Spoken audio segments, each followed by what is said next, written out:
সুপ্রিয় চাকরি প্রত্যাশী ভাই বোনেরা, জব একাডেমিতে স্বাগতম। আজকের আমি একটা গুরুত্বপূর্ণ ভিডিও নিয়ে এসেছি, অর্থাৎ বাংলা দ্বিতীয় কারক এবং বিভক্তি। এগুলো ম্যাক্সিমাম সময় বিভিন্ন পরীক্ষা আসে, আর কারক বিভক্তি কিন্তু একটি কঠিন হয়। তাহলে আমি আজকে শুধুমাত্র কর্তৃকারক সম্পর্কে আলোচনা করব। এই কর্তৃকারকের আমার এই ভিডিওটি যদি দেখেন, ইনশাল্লাহ কর্তৃকারকে যা আসবে পরীক্ষায়, যে কোনো চাকরি পরীক্ষায় এখান থেকে কমন পাবেন। এরপর ধারাবাহিকভাবে আমি অন্যান্য কারকগুলো নিয়ে আসবো। আমি এভাবে সাজিয়ে রেখেছি। প্রথমে আমি একটু বিভক্তিটা সাজিয়ে রেখেছি, যেমন কারকের সাথে তো বিভক্তির সম্পর্ক। আর কারকটা আমি বিভক্তি হলো বাক্যস্থিত একটি শব্দের সঙ্গে অন্য শব্দের অন্যায় সাধনের জন্য যে সকল বর্ণ যুক্ত হয় তাদেরকে বিভক্তি বলে। যে বাক্যস্থিত একটি শব্দের সঙ্গে অন্য শব্দের অন্যায় মানে সমন্বয় সাধনের জন্য যে সকল বর্ণ যুক্ত হয় তাদের বিভক্তি বলে।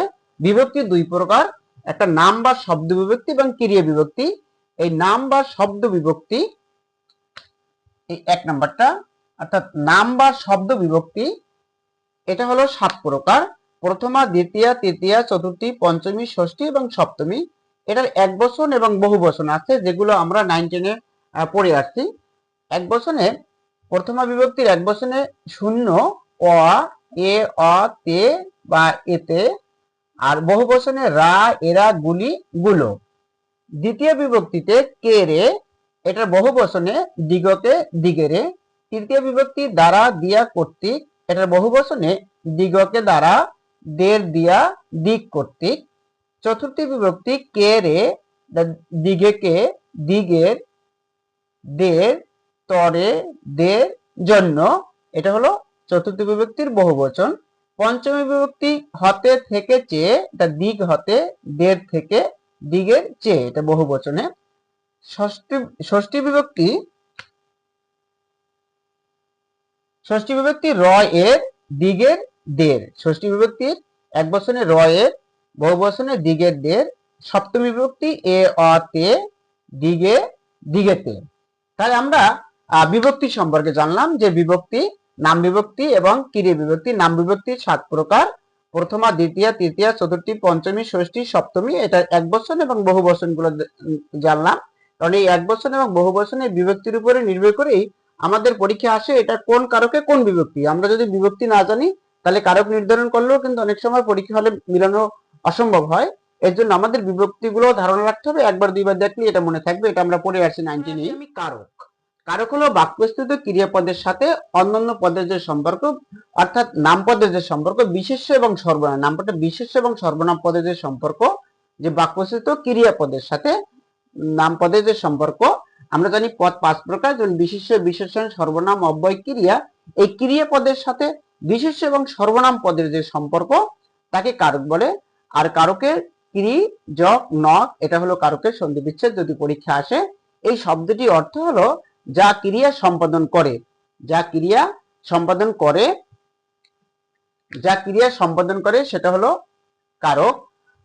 এখন এই কারক বাক্যস্থিত ক্রিয়াপদের সাথে নাম অর্থাৎ বিশেষ্য বা সর্বনাম পদের যে সম্পর্ক তাকে কারক বলে।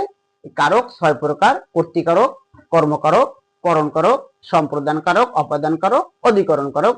যদি সহজভাবে পরীক্ষা আসে তখন অনেক সময় আসে যে কারক কাকে বলে, যে কারক সেটা, যে কারক কত প্রকার, সেটা 6 প্রকার।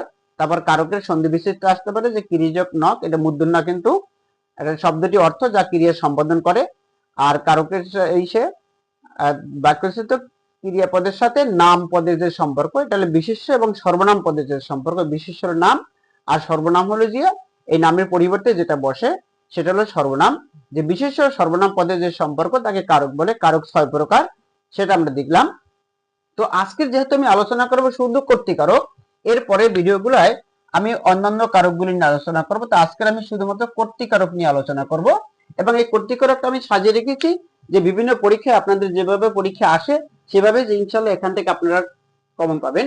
যে কর্তৃকারক হলো ক্রিয়াকে কে বা কারা দিয়ে, ক্রিয়াকে কে বা কারা দিয়ে প্রশ্ন করলে যে উত্তর পাওয়া যায় সেটা হলো কর্তৃকারক। এবং ক্রিয়া সম্পাদন করে, অর্থাৎ যে ক্রিয়া সম্পাদন করে সে হলো কর্তৃকারক। ক্রিয়ার কাজটি যে করে সেটা, অর্থাৎ সাবজেক্ট, ক্রিয়ার কাজটি যে করে সেটা হলো কর্তৃকারক। এই কর্তৃকারকের ক্রিয়া সম্পাদনের বৈশিষ্ট্য অনুযায়ী কর্তৃকারকের 4 প্রকার। কর্তৃকারক হলো ক্রিয়া সম্পাদনের বৈশিষ্ট্য অনুযায়ী কর্তৃকারক 4 প্রকার, যেমন মুখ্য কর্তা, প্রযোজক কর্তা, প্রযোজ্য কর্তা আর ব্যতিহার কর্তা। তো মুখ্য কর্তা হলো যেমন যে ক্রিয়ার কাজটি করে, যেমন ছেলেরা ফুটবল খেলে, এখানে ছেলেরা এই ফুটবল খেলা কাজটি করে, এই জন্য ছেলেরা মুখ্য কর্তা, ছেলেরা ফুটবল খেলে। প্রযোজক কর্তা হলো শিক্ষক ছাত্রদের ব্যাকরণ পড়াচ্ছেন, শিক্ষক ছাত্রদের ব্যাকরণ পড়াচ্ছেন, এখানে শিক্ষক হলেন প্রযোজক কর্তা আর এই ছাত্ররা হচ্ছেন প্রযোজ্য কর্তা। অর্থাৎ যিনি কাজটা নিজে করেন না, অন্যদের মাধ্যমে করিয়ে নেন, তিনি হলেন প্রযোজক কর্তা। শিক্ষক ছাত্রদের ব্যাকরণ পড়াচ্ছেন বা মা শিশুকে চাঁদ দেখাচ্ছেন, এটা যেভাবে আসুক, যে এখানে শিক্ষক ছাত্রদের ব্যাকরণ পড়াচ্ছেন, মূলত ব্যাকরণ পড়ার কাজটি করছেন কিন্তু ছাত্ররা পড়াশোনা করছে, শিক্ষক তাদের পড়িয়ে নিয়েছে, অর্থাৎ শিক্ষক নিজে কাজ না করে অন্যদের মাধ্যমে করিয়ে নিয়েছেন, এজন্য শিক্ষক হলো এখানে প্রযোজক কর্তা আর ছাত্র হলেন এখানে প্রযোজ্য কর্তা। যেমন মা শিশুকে চাঁদ দেখাচ্ছেন, প্রযোজ্য কর্তা, এখানে মা শিশুকে চাঁদ দেখাচ্ছেন, এখানে মা কিন্তু চাঁদ দেখেননি, মা শিশুকে চাঁদ দেখাচ্ছেন, মা হলো প্রযোজক কর্তা আর এই যে শিশু, এই শিশু হলো প্রযোজ্য কর্তা। এখানে শিশু প্রযোজ্য কর্তা আর মা কিন্তু প্রযোজক কর্তা। এখানে শিক্ষক প্রযোজক কর্তা আর ছাত্র কিন্তু প্রযোজ্য কর্তা। এই দুইটা উদাহরণই আসতে পারে যে কোনো ভাবেই, যে প্রযোজক কর্তা অর্থাৎ যিনি ক্রিয়ার কাজটা করেন না, অন্যদের মাধ্যমে করিয়ে নেন, তিনি হলেন প্রযোজক কর্তা, আর ওই ক্রিয়ার কাজটা যিনি করেন তিনি হলেন প্রযোজ্য কর্তা। যেমন মা শিশুকে চাঁদ দেখাচ্ছেন, এখানে মা চাঁদ দেখছেন না, শিশুকে দেখাচ্ছেন, শিশু চাঁদটা দেখছে, শিশু হলো এখানে প্রযোজ্য কর্তা আর মা হলেন প্রযোজক কর্তা। অর্থাৎ কর্তা নিজে কাজ না করে যদি অন্যদের মাধ্যমে করিয়ে নেন, সেটা হলো প্রযোজক কর্তা, আর যিনি কাজটা করেন তিনি হলেন প্রযোজ্য কর্তা। যেমন শিশু চাঁদটা দেখছেন, শিশু হলো প্রযোজ্য কর্তা আর মা হচ্ছেন প্রযোজ্য কর্তা। এরপরে আমাদের আছে ব্যতিহার কর্তা। ব্যতিহার কর্তা যেমন বাঘে মহিষে এক ঘাটে জল খায়, রাজায় রাজায় যুদ্ধ, এরকম শেয়ানে শেয়ানে লড়াই, চোরে চোরে মাসতুত ভাই, এরকম যদি বলা থাকে সেটা হলো ব্যতিহার কর্তা। অর্থাৎ যখন দুটো কর্তা একই সাথে একই ধরনের কাজ করে তখন সেটাকে বলে ব্যতিহার কর্তা। যেমন বাঘে মহিষে এক ঘাটে জল খায়, অর্থাৎ দুইটা কর্তা, বাঘে একটা মহিষে একটা, এই দুইটা কর্তাই একই সাথে একই সময় যদি একই কাজ করে তখন সেটাকে বলে ব্যতিহার কর্তা। এটা কিন্তু ম্যাক্সিমাম সময় আসে। এই যে আমি এখানে দেখালাম মুখ্য কর্তা, প্রযোজক কর্তা, প্রযোজ্য কর্তা এবং ব্যতিহার কর্তা, এখান থেকে কিন্তু ম্যাক্সিমাম সময় পরীক্ষা আসে। এরপরে বাক্যের বাচ্য বা প্রকাশ ভঙ্গি অনুসারে আবার এই কর্তৃকারককে 3 প্রকার, যে বাক্যের বাচ্য বা প্রকাশ ভঙ্গি অনুসারে 3 প্রকার কর্তা হয় বা কর্তৃকারক, তখন আবার 3 প্রকার। যেমন কর্মবাচ্যের কর্তা, পুলিশ দ্বারা চোর ধৃত হয়েছে, এখানে পুলিশ কর্মবাচ্যের কর্তা। আমার যাওয়া হবে না, এখানে আমার ভাববাচ্যের কর্তা। আর কর্মকর্তৃবাচ্যের কর্তা হলো বাঁশি বাজে ওই মধুর লগনে, এই বাঁশি বাজে, এখানে বাঁশি নিজে বাজে না, কেউ বাজায়, এটা কর্ম কর্তৃবাচ্যের কর্তা। আবার কলমটা লেখে ভালো, এই কলমটা হলো আমাদের কর্ম কর্তৃবাচ্যের কর্তা। এগুলো কিন্তু ম্যাক্সিমাম সময় বিভিন্ন পরীক্ষায় দেখবো যে কর্তৃকারকের বিভিন্ন বিভক্তিতে যে কর্তৃকারকের কয়েকটি উদাহরণ আমি লিখে রেখেছি, সেই উদাহরণগুলো দেখবো। যেমন কর্তৃকারকের প্রথম বিভক্তি আরিফ বা আরিফ বই পড়ে, এখানে আরিফ বই পড়ে, এখানে আরিফ বই পড়ে, আরিফ প্রথম বিভক্তি, আরিফের সাথে কোনো বিভক্তি নাই, শূন্য বিভক্তি আছে, প্রথম বিভক্তি। যেমন নগরে রাজা এলো, এখানে রাজা, এটা হলো আমাদের প্রথম বিভক্তি, এটা কর্তৃকারক প্রথম বিভক্তির। জল পরে পাতা নড়ে, জল প্রথম বিভক্তি কর্তৃকারকে, পাতা প্রথম বিভক্তি কর্তৃকারকে। কারণ আমরা জানি প্রথম বিভক্তি হলো শূন্য, অ, এ, অ, তে, এতে, আর এখানে বহু বচনে রা, এরা, গুলি, গুলো। পরীক্ষা এলেই তার চোখে জল ঝরে, এখানে পরীক্ষা এলেই তার চোখে জল ঝরে, এটা কর্তৃকারকের প্রথম বিভক্তি। এবার আমি দেখি দ্বিতীয় বিভক্তি, আমাকে যেতে হবে, আমাকে দ্বিতীয় বিভক্তি কর্তৃকারক দ্বিতীয় বিভক্তি। সকলকে মরতে হবে, সকলকে, তাকে দিয়ে কিছু হবে না, এই যে তাকে দিয়ে, তাকে, এই যে কে বিভক্তি আছে, সকলকে কে বিভক্তি আছে, আমাকে কে বিভক্তি আছে, আর দ্বিতীয় বিভক্তি হলো কে রে, আর বহু বচন হলো দিগকে দিগেরে।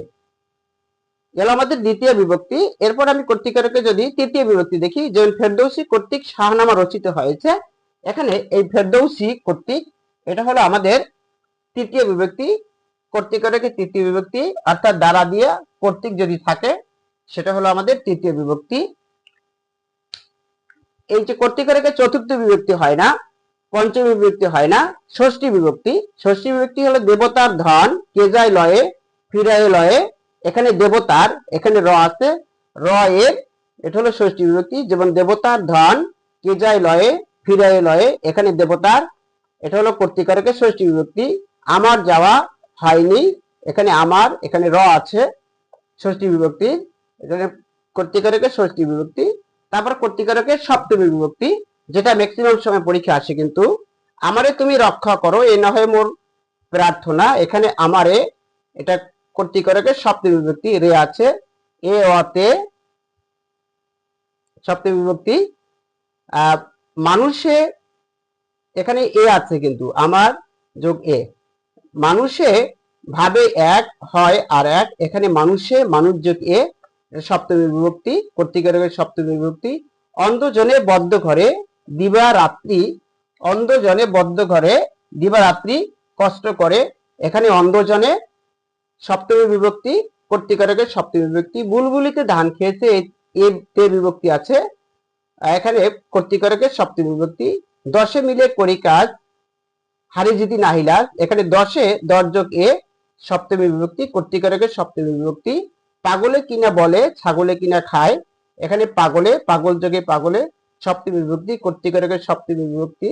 আর ছাগলে, ছাগল যোগ এ, কর্তৃকারকে সপ্তমী বিভক্তি। সুপ্রিয় চাকরি প্রত্যাশী ভাই বোনেরা, কর্তৃকারকে বিভিন্ন বিভক্তিতে কর্তৃকারকের প্রভাব এবং কর্তৃকারক কাকে বলে এবং কর্তৃকারক সম্পর্কে বিভিন্ন যে পরীক্ষাগুলো যে উদাহরণগুলো আসে সেগুলো আমি সাজিয়ে রেখেছি। ইনশাল্লাহ ভিডিওটি যদি দেখেন কর্তৃকারক সম্পর্কে আপনাদের সম্পূর্ণ ধারণা আসবে। পরবর্তী ভিডিওতে আমি অন্যান্য কারকগুলো নিয়ে আসবো। যদি আমার ভিডিওটি ভালো লাগে লাইক করবেন, কমেন্ট করবেন, আমার সাবস্ক্রাইব করে আমার চ্যানেলের সাথেই থাকবেন। যদি ফেসবুক পেজ থেকে আমার ভিডিওটি দেখে থাকেন ফেসবুক পেজটি ফলো করে রাখবেন, আর ইউটিউব চ্যানেল থেকে যদি ভিডিওটি দেখে থাকেন ইউটিউব চ্যানেলটি সাবস্ক্রাইব করে রাখবেন, আর তাদের কাছে ভিডিওটি পৌঁছে দিবেন যাদের এই ভিডিওটি জানা দরকার। ইনশাল্লাহ ভালো থাকবেন সবাই, পরবর্তী কোনো ভিডিওতে